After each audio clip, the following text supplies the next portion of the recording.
All right, today's video is going to be about how to recondition the head on an 1800.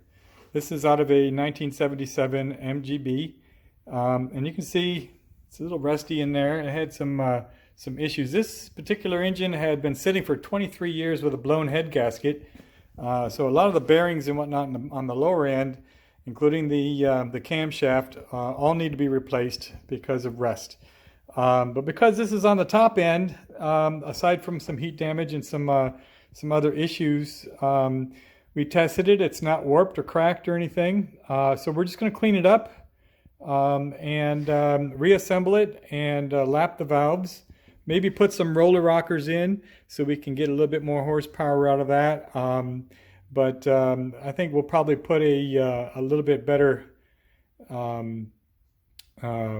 camshaft in there to give it just a little bit more travel. But you can also achieve that that different geometry with the roller rockers. So anyway, so let's go over this. So on the 77, there was a emission control system in here, and there was a little, like a manifold that was connected in these ports right here that supplied fresh air to the exhaust. So when the exhaust valve would open, it would allow fresh air or oxygen to get into the exhaust, and that helped the exhaust to eliminate some of the hydrocarbons, part of the Clean Air Act stuff that they put in there to try to kill the horsepower on everything back in that period. But what you see on here is some little caps. They put some caps in here. I've loosened this one. But the problem with these caps, when they took that system off to put the Weber DCOE carburetor on there, they put just regular plumbing caps, these are brass, back onto these holes. But the problem with the brass is it expands at a different rate. So you really don't want to put brass in there. I'm going to replace these brass ones with iron. This is what we should have in there. Set screw. It's the wrong size, but this is what we're going to put in there. And this is the same, a similar metal, not the same metal, but it will expand and contract at the same rate as it gets hot. So you don't have to worry about any gases expelling through here, or cracking for whatever it might take, because you have different types of metal in there. And it'll get a good seal. So we're going to replace all those. Here you can see these are the valve guides.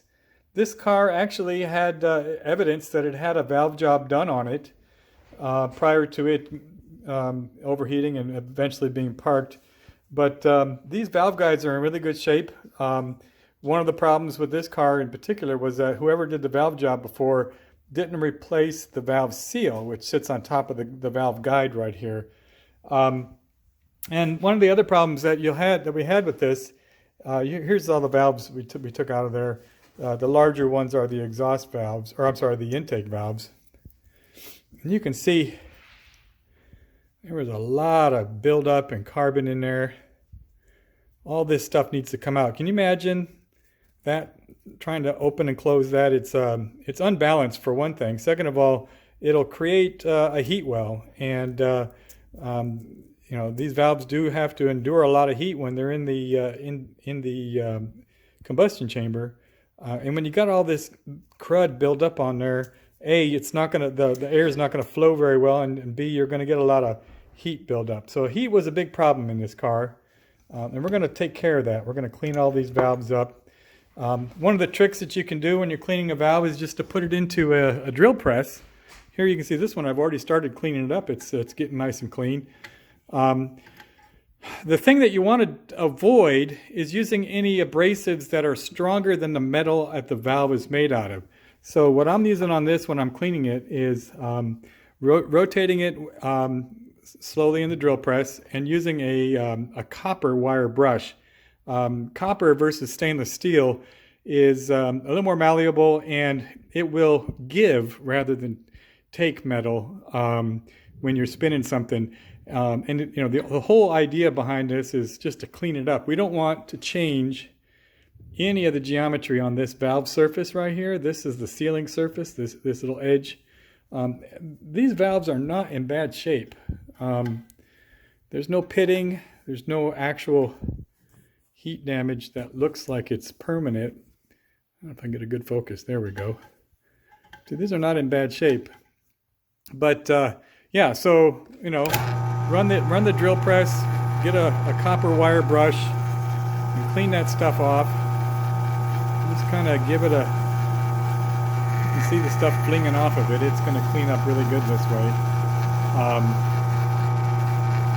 Get the center shaft here, and then when we get to the point where you're polishing it, you want to use some fine grade steel wool and just run that in there. You don't want to take anything off, and you don't want to change it or buff it or scratch it. You just want to make it clean, and that's what we're going with. The steel wool here is not going to create any abrasive effect that's going to damage the valve, and it'll get it nice and clean without any problems. All right, so the next section that we're going to go over here is the mating surface. This is where the head sits onto the block, and you can see the old head gasket here. You can see it was degraded, had come apart, and there was material. When you take it off, the material gets stuck onto the mating surfaces, and it's just that and the rust. You can see it's probably where one of the seals were broken right there. But the thing that you want to resist doing when you want to clean this mating surface off, the flat surface, is you don't want to use a wire wheel like this on your drill. That's like, oh, I can clean that off. But no, you don't want to do that. The most important thing with this mating surface is that it be flat and true. You don't want to create any waves, and by focusing on things, you're going to hit the edges off. You're going to hit the valve surfaces, whatever it takes. You don't want to use a wire wheel or anything like that. The best way that I found to clean off the flat surfaces for the valve or for the head is to get a nice straight flat bar, and here's some 400 grit sandpaper. Just put that around the bar like this so that you have a flat surface. And so the idea behind this is you're gonna sand on a plane. It's just like doing body work, right? You use the sanding block. Well, in this case, you're going to sand on a plane, and you want the entire surface to get the same amount of abrasion as you're working it. So you can run your sander this way. You can put a crosshatch in it by running at an angle like this. But the whole idea here is just don't touch in one place or focus in one place. You want to work on the whole plane when you're prepping it, and you'll find that it'll get all that crud off. You'll feel it as it comes off, that there's high and low or high spots on there, and you can get it all off. Once you get going this way, switch it up and go the other way. Just like sanding on body work, you want to make sure that you keep it all flat and you work on a plane rather than just with your thumb or with a wire wheel. All right, the next mating surface here is the exhaust and intake ports. Unlike some of the newer, more like aluminum heads and whatnot, where you have the intake going one way and the exhaust going out the other side, these go in and back out the same. So if you've seen the way that this is installed, you have an exhaust manifold that connects over these, and then you have an intake manifold that connects between these two. Here you can see that there's still a lot of gasket material. Here's the old gasket. You can see that when it came off, it left a bunch of it behind. There's a really rough semi-metallic material that goes on these because they get really hot. These are exhaust manifold gaskets, and the intake and exhaust manifold are the same place. So the trick on this is, again, you want to clean these mating surfaces off, but you don't want it to go, you don't want to change the geometry. So in this case, I'm using a scraper. A scraper connects across a flat surface, and you can just run that on. All right, so the last thing I want to talk about real quick is porting. You can see this is the intake port. There's two of these here. They split into two. You can see right inside there. They split to serve two of the cylinders. In this case, you can see I've got these really nifty sanding attachments here. They you put those on something like this on your impact grinder, and the idea behind that is just you want to get the gunk out of there. You can see here's one that's not been done. It's very rough. There's you can still see the sand works in there from where it was originally poured in the foundry. And so anyway, you just want to make it nice and smooth so the air can flow through there. You can see inside, I put the flashlight in there, you can see that's right there is the valve guide, the back side of the valve guide. You don't want to touch that at all. You want to leave that alone.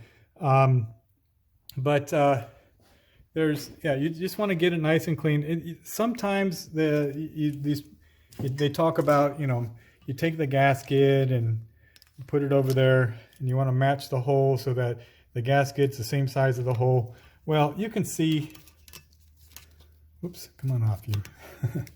Didn't want to come off now.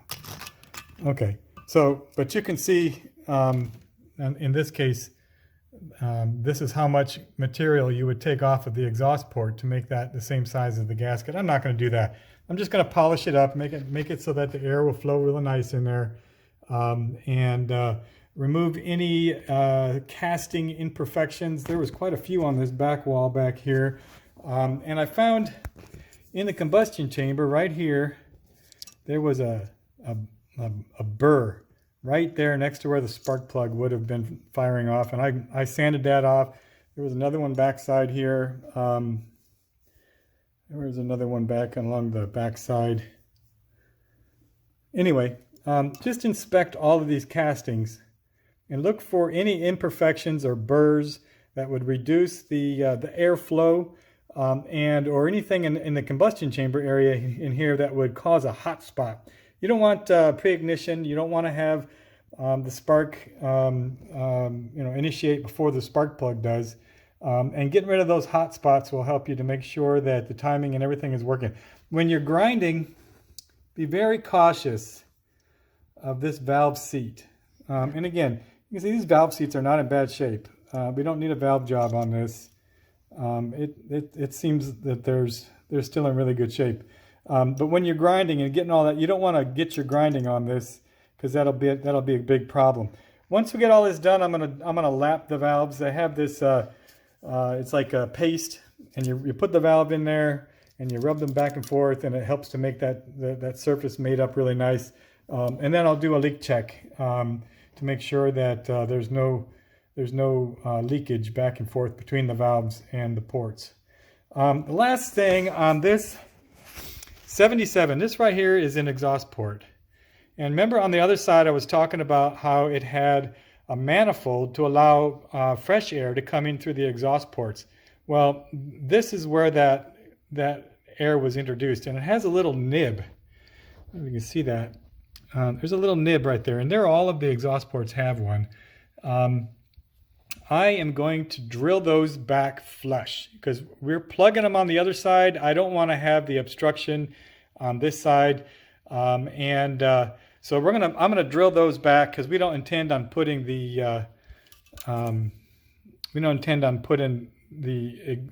emission control system back on there. We're installing Weber carburetor on here as well, but I'm going to clean all that up and I'll drill that back to flush, and that will not be a source of heat in the exhaust port.